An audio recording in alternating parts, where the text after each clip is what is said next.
ভোগ দর্শনে কিনা মানসিক শান্তি পাওয়া যায়, পাপ মুক্তিও কিনা হওয়া যায় শুনেছি। হ্যাঁ, তোমরাও কিন্তু ভোগ দর্শন করে নাও, সকাল সকাল তোমাদেরও মনটা খুব ভালো হয়ে যাবে। আমি শম্পা চৌধুরী, শম্পাস লাইফস্টাইল থেকে চলে এসেছি একটি নতুন ভিডিও নিয়ে। দেখো কি সুন্দর আয়োজন, দেখলে যেন মনটা ভরে যাচ্ছে। প্রত্যেকের সকালটা যেন খুব ভালো যায়, খুব ভালোভাবে তোমরা দিনটা কাটাও, তোমাদের মনটাও যেন ভরে উঠুক আনন্দে। এখানে কিন্তু অনেকেই ভিডিও করছে, এখানে কিন্তু একজন কীর্তনালা দাদা রয়েছে, উনিও ভিডিও করে নিচ্ছে, সবারই ভালো লাগছে, অনেকেই ভিডিও করছে, আমিও কিন্তু ভিডিও করে নিলাম। এখানে আয়োজনটা এত সুন্দরভাবে করেছে, দেখলে এত মনটা ভরে যাচ্ছে। আমি বারবার করে তোমাদেরকে দেখানোর চেষ্টা করছি, দেখো তোমাদের মনটাও কিন্তু আনন্দে ভরে যাবে। আর এখানে কিন্তু অনেকেই ছিল, তারা কিন্তু এখন খেতে বসে যাবে একটু পরে, তারা ওয়েট করছে পাশের রুমে। আমি কিন্তু ডাইরেক্ট প্যান্ডেলটায় চলে এলাম। প্যান্ডেল করেছে, চেয়ার টেবিলের ব্যবস্থা করেছে, এখানে সবাই ভোগ পাবে। এখানে দেখো ফ্যান লাগিয়েছে আর টেবিল চেয়ার করেছে। আর ফ্যানটা লাগানোর কারণ এখন কিন্তু অলরেডি গরম পড়ে গিয়েছে, আর গরম পড়ে গেছে এখানে তো ফ্যান ছাড়া থাকা যাবে না। তো এখানে কিন্তু অনেক কিছু ডেকোরেশন করা বাকি আছে এখনও, কারণ একটু পরে ভোগ সবাইকে দেওয়া হবে। আমার দিদিও চলে এসছে এই মহাপ্রভুর ভোগ উপলক্ষে শিলিগুড়ি থেকে। দিদিও ঠাকুর দর্শন করে নিল। এখানে কীর্তনালা পার্টি সবাই বসেছে। এখানে কীর্তনালা পার্টিদের ভোগ দেওয়ার পরে কিন্তু আমরা সাধারণ মানুষরা পেয়ে যাব। এখানে বড়দেরই এন্ট্রি আছে, এখানে ছোটদের কিন্তু এন্ট্রি নেই, জন্য আমি চলে যাচ্ছি আর কি 4 তলায়।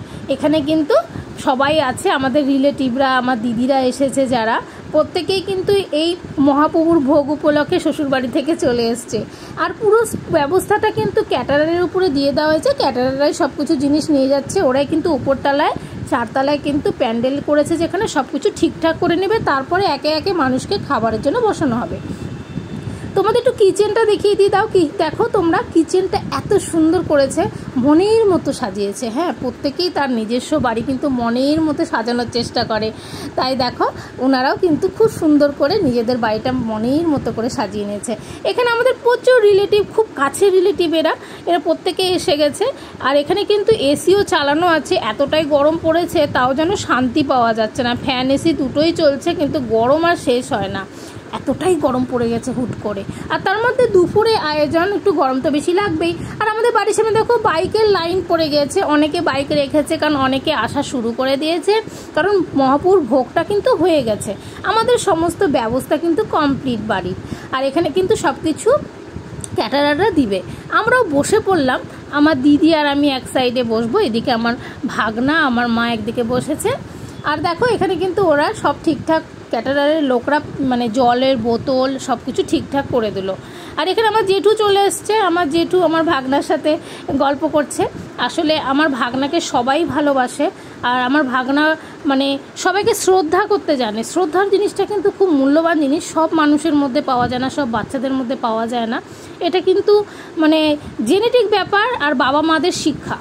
এখানে দেখো একে একে ভোগ দিয়ে দিচ্ছে, তোমাদের একটু দেখিয়ে দিলাম। আমি কিন্তু সব জিনিস নেব না, কারণ মহাপ্রভুর ভোগ কিন্তু নষ্ট করা যাবে না। আমি যেটুকু খাবো সেইটুকু জিনিসই অল্প অল্প করে নিয়েছি, পাতা পরিষ্কার করে খেয়ে নিয়েছি। এদিকে আমার ভাগনা আর আমার মা গল্প করছে যে আর একটু পরেই কিন্তু আমরা চলে যাব, আর একটা জায়গায় যাওয়ার, ঘুরতে যাওয়ার কথা আছে। তো আমাদের খাওয়া দাওয়া হয়ে গেছে, ভাগনার আমরা হাত ধুয়ে নিয়েছি। আর দিদিরা একটু প্যান্ডেলে গল্প করছে, অনেক রিলেটিভরা আছে, দিদি যেহেতু শ্বশুরবাড়ি থেকে এসেছে তো একটু গল্প করেই নিই। আর এদিকে অন্যরা বসে পড়েছে, আর আমরা সিঁড়ি বয়ে বয়ে কিন্তু নিচের দিকে নামছি, আমার ভাগনা আর আমি। ভিডিওটি যদি তোমাদের ভালো লেগে থাকে তো অবশ্যই তোমরা লাইক কমেন্ট শেয়ার করো, এইভাবে পাশে থেকো এবং সবাই ভালো থেকো, সুস্থ থেকো, সবাইকে টাটা।